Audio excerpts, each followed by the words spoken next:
Hello बच्चों, चलिए प्रश्न को पढ़ते हैं और समझते हैं। वक्र y बराबर 4 + 3x माइनस एक्स का वर्ग और एक्स अक्ष से घिरे भाग का क्षेत्रफल है और विकल्प दिया गया है ए बी सी और डी और हमें इनमें से सही विकल्प का चुनाव करना है। प्रश्न को हल करने से पहले हम पहले मुख्य अवधारणा लिख लेते हैं।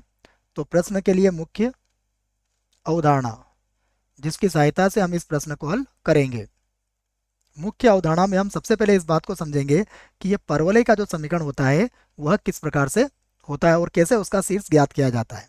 देखिए, हमारे पास जो पहला परवलय होता है ये होता है, मान लीजिए हमें दिया जाए एक्स स्क्वायर बराबर माइनस का 4ay।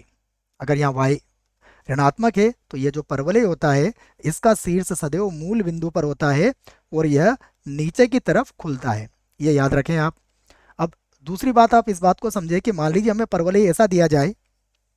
देखिए, इसका शीर्ष तो 0 0 होगा, लेकिन मान लो परवलय ऐसा दे दिया जाए x माइनस एच और इसकी घातांक 2 और बराबर मान लीजिए आप क्या 4a और यहाँ पर आ जाए y माइनस के। तो ऐसा जब परवलय होगा तो इसका शीर्ष क्या होगा? इस परवलय का जो शीर्ष होगा वो मैं लिख देता हूँ। इसका शीर्ष होगा h कॉमा के, h कॉमा के हो जाएगा। और यहाँ पर ये ऋणात्मक चिन्ह है, इस बात का सूचक है कि इसका भी जो मुंह खुलेगा वो नीचे की तरफ ही खुलेगा। मतलब ये कुछ इस प्रकार से होगा, इस बात को आप समझे, क्योंकि हमें इसी से संबंधित चित्र को बनाना है। तो अब यदि h कॉमा के हमारे दोनों ही धनात्मक हैं तो यहाँ पर कहीं पर इसका शीर्ष होगा और यह कुछ इस प्रकार से नीचे की तरफ मुंह खोल देगा। तो यही बात आपको समझना है इस प्रश्न में। आइए अब हम इस प्रश्न को हल करते हैं और इसमें दी गई समीकरण को लिखते हैं। हमें जो वक्र दिया गया है वो देखिएगा आप। यहाँ पर जो वक्र दिया गया है वो है y बराबर 4 + 3x और माइनस एक्स का वर्ग। ये वक्र दिया गया है। यदि मैं इसके चिन्हों को बदल दूं तो देखिए ये क्या बन जाएगा। ये होगा एक्स का वर्ग, यहाँ पर होगा माइनस का 3x और यहाँ पर हो जाएगा माइनस का 4 और बराबर क्या मिलेगा आपको? बराबर मिल जाएगा आपको माइनस का y आ जाएगा। हमने सभी के चिन्ह बदल दिए। तो यहाँ पर अगर आप ध्यान से देखोगे तो y क्या है? हमारा ऋणात्मक है। जैसा मैंने भी आपको समझाया कि अगर y के जो गुणांक है वो ऋणात्मक हुआ तो फिर इसका जो मुंह होगा वो नीचे की तरफ खुलेगा। ठीक है, तो ये बात आपको समझना है। मैं इसे समीकरण 1 बना देता हूँ। दूसरी बात, हमें पता है कि एक्स अक्ष पर क्या होता है? एक्स अक्ष पर सदैव y का मान 0 होता है। तो मैं लिख देता हूँ कि एक्स अक्ष पर y बराबर क्या होगा? 0 होगा, 0 होगा। तो इस आधार पर हम इसका प्रतिच्छेद बिंदु निकाल लेते हैं। अब मैं समीकरण में क्या करता हूँ? y का मान 0 रख लेता हूँ।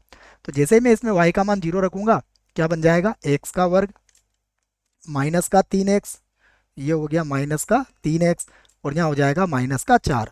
यहाँ लिख दूंगा मैं माइनस का 4 और बराबर कितना हो जाएगा? 0।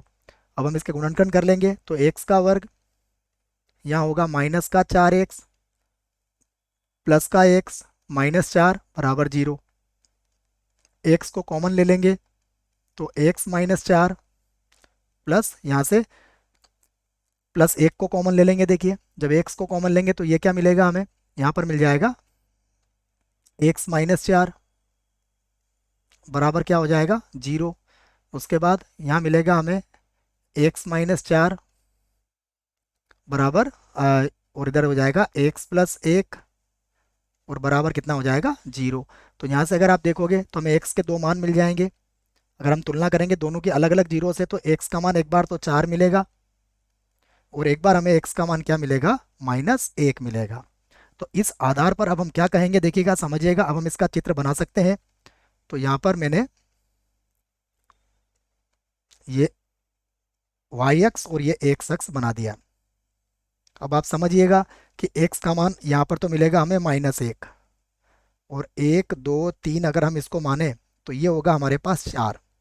इसका अर्थ ये हुआ कि हमारा जो परवलय होगा वो इन नीचे की तरफ तो मुंह खोलेगा, लेकिन साथ में ही वह कुछ इस प्रकार से होगा। दोनों बिंदुओं को इस प्रकार से मिलेगा। ये समझ में आ गया आपके?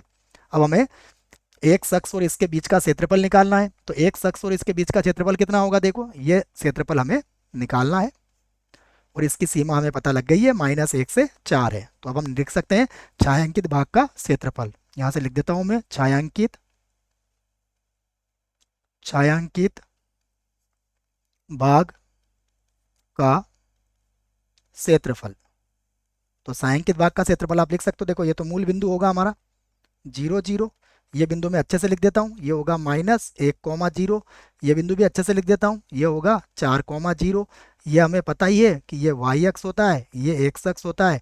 ये सब कुछ मैंने यहाँ पर बना दिया है। तो छायांकित भाग के क्षेत्रफल में देखिए सीमा क्या लिखेंगे हम। सीमा चलेगी -1 से 4, और यहाँ हो जाएगा y dx। तो फिर से यहाँ लिखेंगे -1 से 4, और y का मान क्या है हमारे पास देख लेते हैं।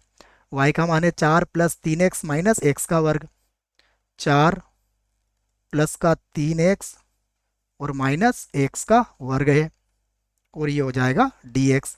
अब हमें इनके समाकलन आना चाहिए। तो सबसे पहले 4 का समाकलन करेंगे।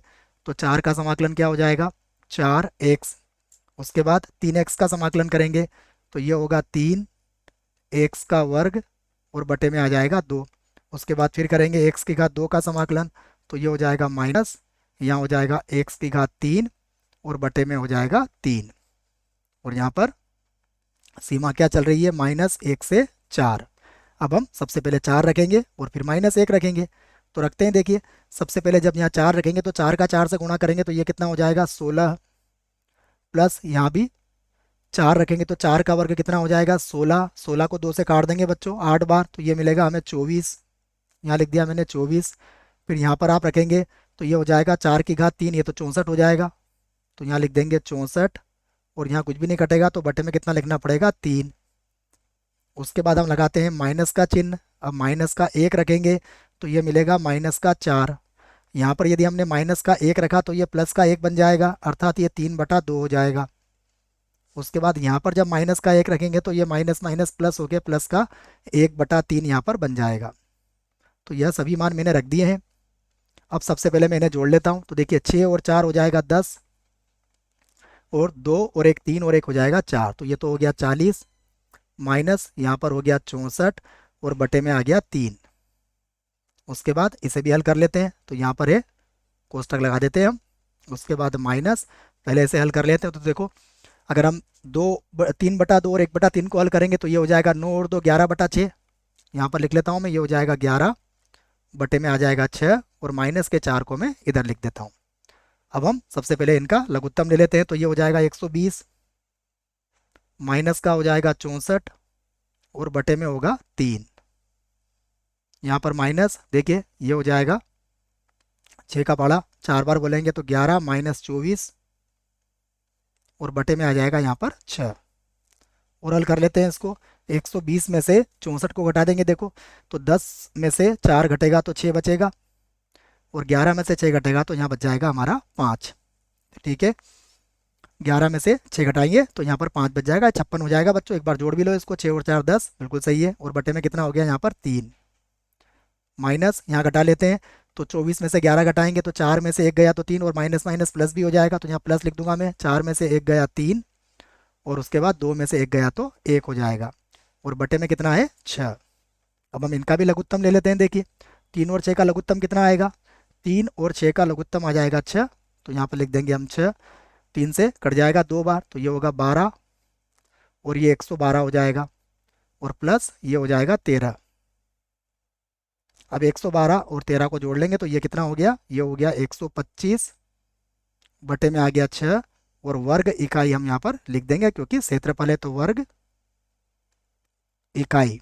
अब हम विकल्प देख लेते हैं कि कौन सा विकल्प हमारा सही होगा। 125/6 आया है बच्चों, तो 125/6 ए विकल्प में है, अर्थात यह हमारा सही विकल्प होगा। बाकी विकल्प हमारे गलत हो जाएंगे। आशा करता हूँ आपको इस प्रश्न का उत्तर समझ में आया होगा। धन्यवाद।